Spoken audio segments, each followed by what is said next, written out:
আসসালামু আলাইকুম এভরিওয়ান, আশা করি আপনারা সকলেই ভালো আছেন। তো আমার 1000 শেডের যে হাঁসের ঘরটা আছে, এখানে যে 1000 হাঁস আছে, এগুলো কিন্তু আমি একটু সমস্যার কারণে বিক্রি করে দেবো। আসলে কী সমস্যা সেটা আপনাদের মাঝে এখন শেয়ার করতেছি আমি। দেখতে পাচ্ছেন এই যে পরিবেশে হাঁসটা রাখা, এটি কিন্তু আপনার খুব একটা ভালো পরিবেশ আমার মতে। এমন পরিবেশে আমার মনে হয় না কেউ হাঁস রাখতে পারে, আমি যে পরিবেশে হাঁস রাখি। তো আমি আসলে হাঁসটা আপনাদের সম্পূর্ণ দেখাই একটু। আসলে আমি যেটা বলতেছি সমস্যাটা আসলে হাসার না, সমস্যাটা আসলে আমার। আমি কিছুদিন আগে আমার গ্রামের বাজারে 2টা পুকুর লিজ নিয়েছিলাম। সেটি হচ্ছে যে আপনার 16 লক্ষ টাকা দিয়ে।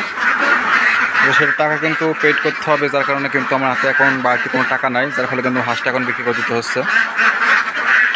তো আসলে এই কারণে হাঁসটা বিক্রি করা।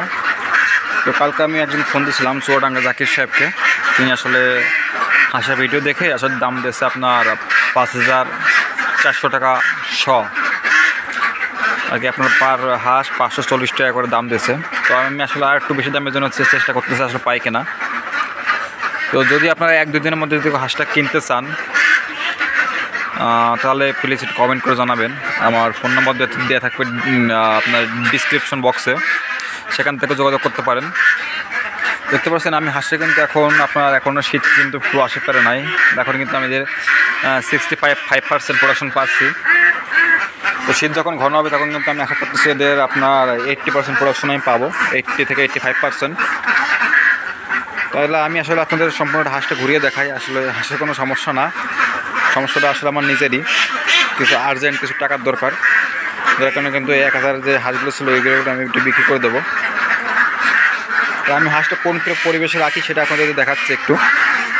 দেখতে পাচ্ছেন এটা কিন্তু আপনার মাছা, এর নিচে কিন্তু আপনার পানি, এবং আরেক পাশে কিন্তু দেখতে পাচ্ছেন আপনার ফ্লোর, এ পাশটা ফ্লোর।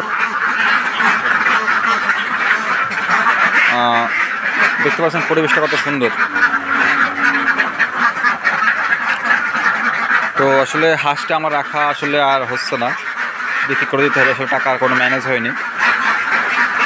এগুলো বিক্রি করলে আমি তো প্রায় 5,40,000-50,000 টাকা পাবো। এর হলো কিন্তু আমার হয়ে যাচ্ছে। তো হাঁসের ডিমের সাইজ দেখেন, ডিমের সাইজ কিন্তু মাশাআল্লাহ খুব ভালো। এই ডিমটা কিন্তু আপনার 70 গ্রামের উপরে আছে। আর 30টা ডিম যদি আপনি একটা ট্রে করে একটা ওজনে দেন, 30টা ডিম, তাহলে কিন্তু আপনার 2 কেজি 100 গ্রাম ওজন হবে, এটা কিন্তু শিওর। তো দেখতে পাচ্ছেন এখানে কিন্তু আর একটা ডিমও আছে। ডিমের সাইজটা, এই ডিমের সাইজটা আমি আপনাদের দেখাবো। 2টো ডিমে দেখতে পাচ্ছেন একই সাইজের, 70 গ্রামের উপরে। এটা কিন্তু খুব বড় একটা ডিম। হলো জিন্ডিং হাঁসের একটা অভ্যাস বললেন, এরা কিন্তু ডিম দিলে আপনার বড় ডিমই দেয়। এদের ডিম কিন্তু ছোটো খুবই কমই হয়। যদি আপনি এদের 130 গ্রাম খাবার দিতে পারেন দিনে, তাহলে কিন্তু এদের প্রোডাকশন আপনার যে ডিমের সাইজটা, এটা কিন্তু আপনার 65 থেকে 70 গ্রামের মাঝামাঝি থাকবে। এদিক থেকে কিন্তু কোনো সমস্যা নাই। যেহেতু শীতের শুরু, এখন কিন্তু আপনার প্রোডাকশন আর বাড়বে, আর গরমের সময় কিন্তু আপনার প্রোডাকশন কম থাকে, এটা স্বাভাবিক। তো আমার যে মাছা দেখতে পাচ্ছেন, মাছটা আমার চেঞ্জ করতে হবে। মাছটা বেশ বয়স অনেক দিন হয়ে গেছে, এই কিন্তু অনেকটা দেখতে পাচ্ছেন আপনারা নরম হয়ে গেছে, মাছটা চেঞ্জ করতে হবে। এখন আমি হাঁসটা একবার চেঞ্জ করে মাছটা আর একটু মেরামত করে আমি কিন্তু আপনাদের মাঝে আবার হাঁস নিয়ে আসবো খুব দ্রুতই। আমার হাঁস কিন্তু অলরেডি তৈরি হয়ে গেছে এর জন্য। তো আমি এক পাশে হাঁস বিক্রি করবো, আর এক পাশে কিন্তু আর 15-20 দিনের মধ্যে কিন্তু আমার টাকা ম্যানেজ হবে, কিন্তু আমার আর্জেন্ট টাকার দরকার, এই জন্য হাঁসটা বিক্রি করে দেবো।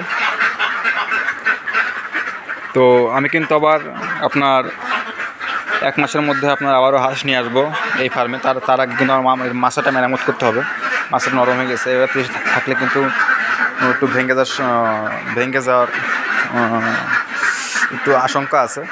তো আমি মাছটা করতে যে ভুলটা করেছিলাম, দেখতে পাচ্ছেন এখানে তোমরা বাঁশটা দেখতে পাচ্ছেন, এই বাঁশের সাথে কিন্তু আমি মাছা লাগাইনি। তার সঙ্গে যে বাতা, কাঠের যে বাতা তক্তা, এর সাথে আমি মাছ দিয়েছিলাম। যদি আমি এটা না করে যদি আপনার সরাসরি বাঁশের সাথে লাগাতাম আপনার এই মাছাটা, তাহলে কিন্তু এত দ্রুত নরম হতো না।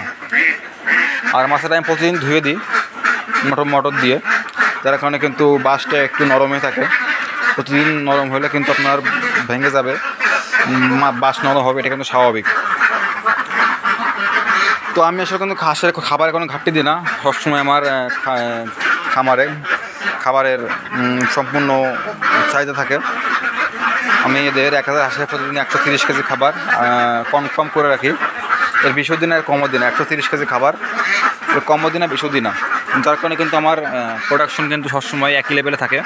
আপনারা যেটা করেন, অনেকে বলেন যে হাঁসের সঠিক খাবার খাচ্ছে না, কিন্তু এই সময়টা একটু হাঁস কম খায়।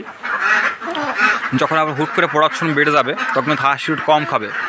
তখন কিন্তু আপনি ও কম খাচ্ছে বলে ওকে কমই দেবেন তা না, ও যতটুকু খেতে পারে তার থেকে 1-2 কেজি খাবার বেশি দিতে রাখবেন। দেখবেন রাতেরবেলা ঘরে লাইট দেবেন, দেখবেন যে খাবারটা সম্পূর্ণ খেয়ে ফেলবে। ঠিক আছে?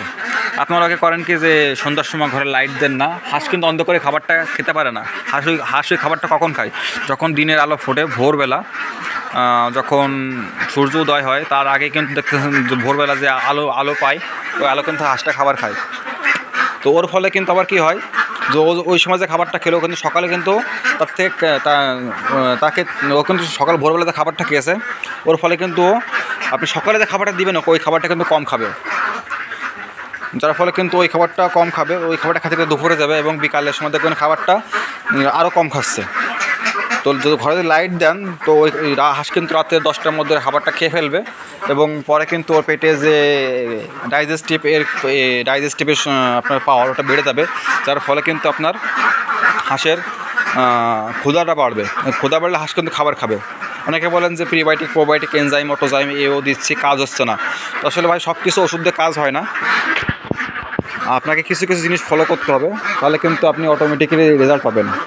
ঘরে লাইট দিতে হবে আপনার কমসে কম 4 ঘন্টা রাতে। যদি আলোকপাতে রাখেন হাঁস কিন্তু ওই আলোয় খাবারটা খাবে এবং ডিমও দিবে।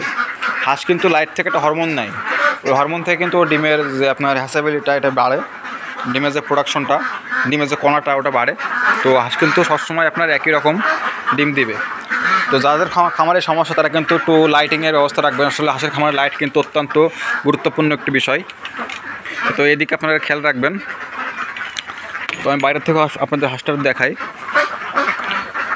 তো আমার হাঁসের কিন্তু কোনো সমস্যা নাই, যদি সমস্যা থাকতো আমি বিক্রি করতাম না। আমি নিজে উদ্যোক্তা, আমি চাই না আমার দ্বারা আরেকটা উদ্যোক্তা আপনার ক্ষতিগ্রস্ত হোক।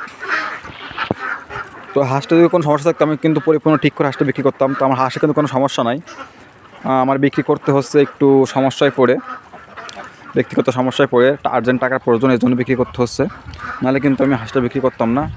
তো হাঁস বিক্রি করতে দিচ্ছে না যে আমি হাঁস পালবো না, এটা কিন্তু না। আমি 1 মাস পরে আবারও হাঁস নিয়ে আসবো। 1 মাস পরে যখন আমার টাকার জোগান হবে তখন কিন্তু আমি আবারও আপনাদের মাঝে হাঁস নিয়ে আসবো।